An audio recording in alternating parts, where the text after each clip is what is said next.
voices had died away. And then he had risen from beside his tiny fire and had stretched himself until his muscles cracked. It was good to feel the blood running red and strong in one's veins at the age of 37. For Carrigan felt the thrill of these days when strong men were coming out of the north, days when the glory of June hung over the land, when out of the deep wilderness threaded by the three rivers came romance and courage and red-blooded men and women of an almost forgotten people to laugh and sing and barter for a time with the outpost guardians of a younger and more progressive world. It was north of 54, and the waters of a continent flowed toward the Arctic Sea. Yet soon would the strawberries be crushing red underfoot. The forest road was in bloom. Scarlet fireflowers reddened the trail. Wild hyacinths and golden-freckled violets played hide-and-seek with the forget-me-nots in the meadows, and the sky was a great splash of velvety blue. It was the North triumphant, at the edge of civilization, the North triumphant, and yet paying its tribute. For at the other end were waiting the royal upper 10,000 and the smart 400, with all the beau monde behind them, coveting and demanding that tribute to their sex, the silken furs of a far country, the life's blood and labor of a land infinitely beyond the pale of drawing-rooms and the whims of fashion.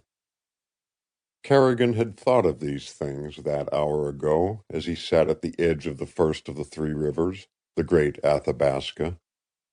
From down the other two, the Slave and the Mackenzie, the fur fleets of the unmapped country had been toiling since the first break-ups of ice. Steadily, week after week, the North had been emptying itself of its picturesque tide of life and voice, of muscle and brawn, of laughter and song, and wealth.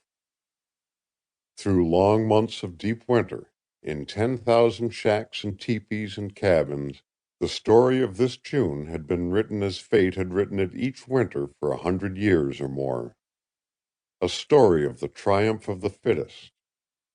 A story of tears, of happiness here and there, of hunger and plenty, of new life and quick death.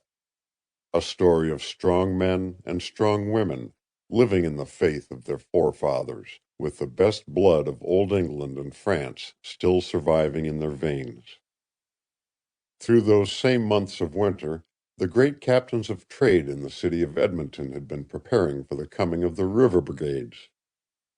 The 150 miles of trail between that last city outpost of civilization and Athabasca Landing, the door that opened into the north, were packed hard by team and dog sledge and packer, bringing up the freight that for another year was to last the forest people of the Three River country, a domain reaching from the Landing to the Arctic Ocean.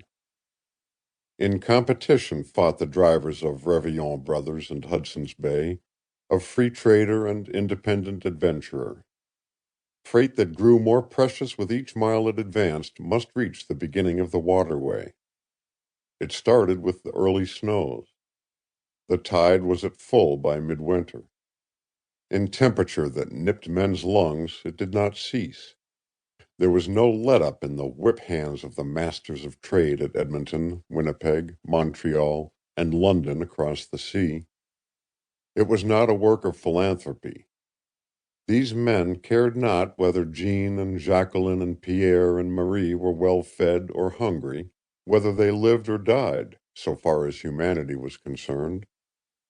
But Paris, Vienna, London, and the great capitals of the earth must have their furs, and unless that freight went north, there would be no velvety offerings for the white shoulders of the world.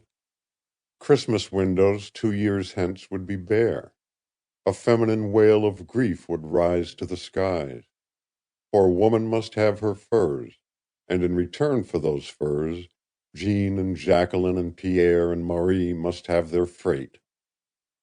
So the pendulum swung, as it had swung for a century or two, touching on the one side luxury, warmth, wealth, and beauty, on the other cold and hardship, deep snows and open skies, with that